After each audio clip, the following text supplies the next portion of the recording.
ఈ జూన్ 22వ తేదీన జరగబోతున్న సమ్మేళనానికి ముఖ్య అతిథులు ఎవరంటే, సనాతన ధర్మానికి ఉత్తరాదిలో బ్రాండ్ అంబాసిడర్ యోగి ఆదిత్యనాథ్ అయితే దక్షిణాదిలో బ్రాండ్ అంబాసిడర్ పవన్ కళ్యాణ్.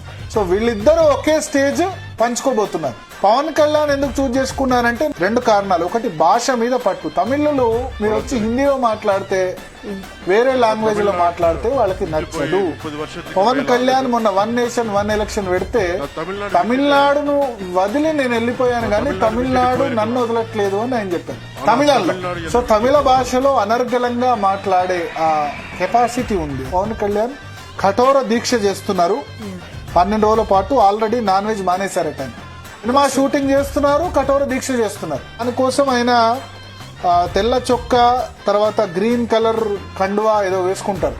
మురుగన్ సంబంధించి దీక్ష చేస్తున్నారు. ఎందుకంటే ఏది చేసినా త్రికరణ శుద్ధిగా అంతరాత్మతో చేస్తారు. ఫస్ట్ టైం ఈ కాంబినేషన్ ఉండబోతుంది. ఇదివరకు నరేంద్ర మోడీ పవన్ కళ్యాణ్ కాంబినేషన్ 2014లో సూపర్ హిట్ అయింది. పవన్ కళ్యాణ్ నిస్వార్థంగా తన పార్టీ పెట్టారు కానీ ఒక్క క్యాండిడేట్ కూడా పెట్టకుండా టీడీపీ, జనసేన, బీజేపీ కలిసిన ప్రతిసారి హిట్ అయింది. 2014లో హిట్ అయింది, మొన్న హిట్ అయింది. ఈసారి ఆయన యోగి ఆదిత్యనాథ్ తో స్టేజ్ మంచుకోబోతున్నారు. So that is giving message.